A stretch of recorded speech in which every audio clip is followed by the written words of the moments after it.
Bonjour à tous, nous retrouvons Monsieur le maire de Saint-Philippe pour nous parler un petit peu de comment s'est passé ces 2 jours avec le cyclone tropical. Monsieur le maire, bonjour. Bonjour, bonjour à l'ensemble des auditrices et auditeurs qui, comme nous, ont certainement très mal vécu le passage de Belal. Oui, très très mal vécu, mais vous étiez sur le terrain depuis le début. Absolument, nous avons pris la décision d'ouvrir le PC hors sec à partir de 19 h, alors que l'alerte rouge était déclenchée par le préfet à compter de 20 h, donc nous avons laissé suffisamment de temps en amont pour, de façon préventive, de manière à ce que les personnes qui s'estiment être en tout cas exposées à la fois, on va dire, aux fortes rafales de vent, mais également à la pluie, puissent rejoindre les centres d'hébergement en amont de l'alerte rouge. D'accord. Et comment ça s'est passé suite à ça quand ils ont déclenché l'alerte rouge?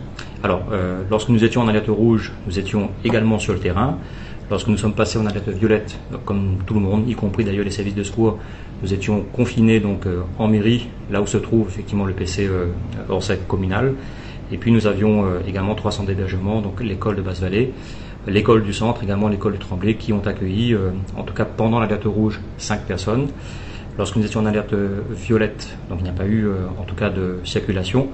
Et lorsque nous sommes repassés en alerte rouge, nous sommes allés sur le terrain pour effectivement faire une première reconnaissance. Et donc nous avons en tout cas récupéré un couple de seniors qui malheureusement ont subi, on va dire là aussi, les fortes rafales de vent, puisqu'un FELAO a atterri sur leur maison. Et donc ils ont rejoint le centre d'hébergement du centre-ville. Et donc au total 7 personnes qui ont été prises en charge, qui sont toujours prises en charge au niveau des centres d'hébergement. Et donc nous avons constaté effectivement l'ampleur des dégâts, en particulier sur les réseaux routiers. Donc nous nous sommes attelés avec les services techniques en particulier, mais également le SDIS et les équipes les militaires des Fazoy pour en tout cas déboucher l'artère principale, en l'occurrence la route nationale 2, et également les voies secondaires, donc les voies communales. Et donc là, les services sont toujours sur le terrain pour déblayer en tout cas ces routes-là. Nous avions en tout cas quelques secteurs qui étaient complètement isolés, donc c'était le cas notamment de Baril-Léo, mais également de Marlong-Léo. Ceinture a été également bloquée. Et donc énormément de travail qui a été effectué, notamment hier dans tout le courant de l'après-midi, mais également depuis ce matin très tôt, au moment où effectivement l'alerte violette a été levée. D'accord. Et actuellement, c'est la route de Takamaka qui est en cours? Alors, il y a effectivement quelques points noirs qu'on connaît déjà. Donc, au niveau de la route nationale, donc on avait également alerté la direction régionale des routes. Et donc, au niveau du Tremblay, il y avait effectivement beaucoup de gravats qui ont atterri sur la route nationale. Et donc, le nécessaire a été fait. La circulation a été rétablie sur les 2 voies difficilement. C'est là où effectivement le travail a été le plus important. Là, nous, on peut accéder en tout cas jusqu'aux dernières habitations qui se trouvent sur le Tremblay. Par contre, on ne peut plus accéder à la commune voisine, en l'occurrence celle de l'Est, la commune de Sainte-Rose, puisque le Grand Brûlé est totalement fermé à la circulation. Et donc, on ne peut pas circuler de part et d'autre entre Saint-Philippe et Sainte-Rose.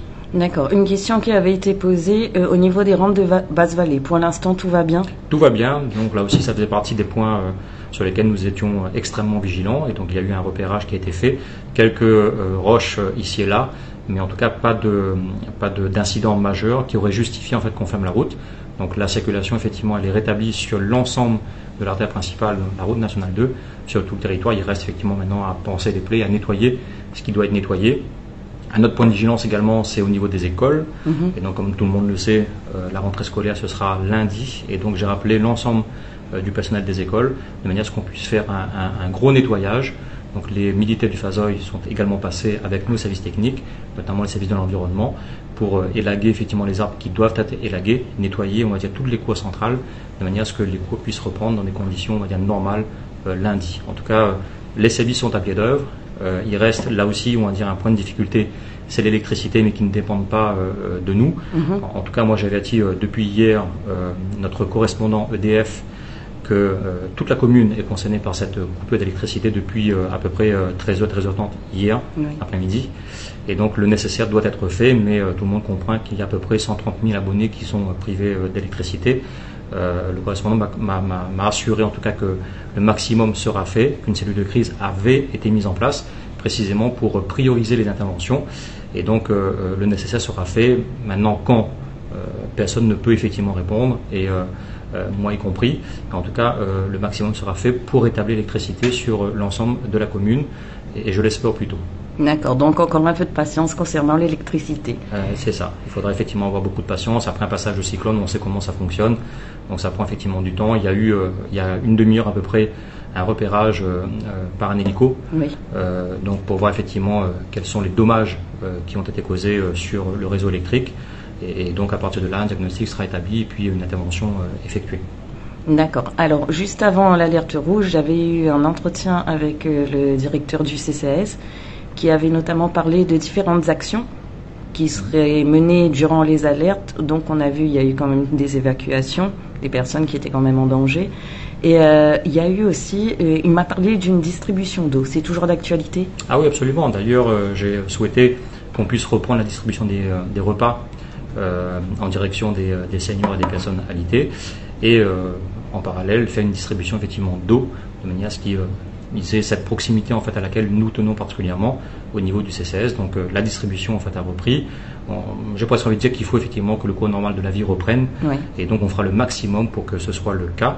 En tout cas, dispositif de portage de repas qui a repris dès cet après-midi, également avec une distribution de bouteilles d'eau pour nos personnes âgées et nos personnes alitées.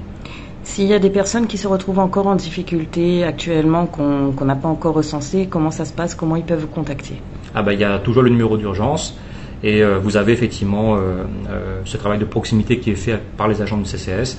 Et donc, ils viennent chez les personnes qui sont identifiées comme étant, on va dire, isolées.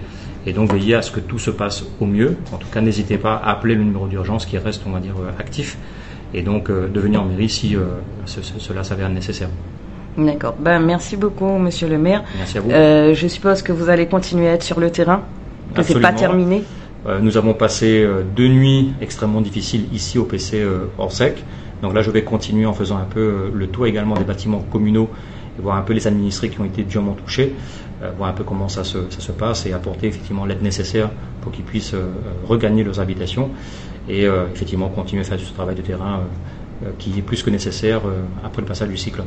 Alors, je vais terminer sur une remarque qu'on a eue, notamment juste avant qu'on passe en alerte violette. Il y a beaucoup de gens, parce que j'ai pas pu vous avoir parce que vous étiez déjà très très occupés à ce moment-là.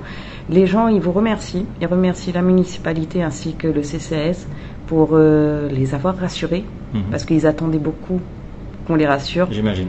Et donc, c'est juste une remarque, c'est qu'on a eu des remerciements en direct sur notre page et voilà, je tenais à vous le dire quand même.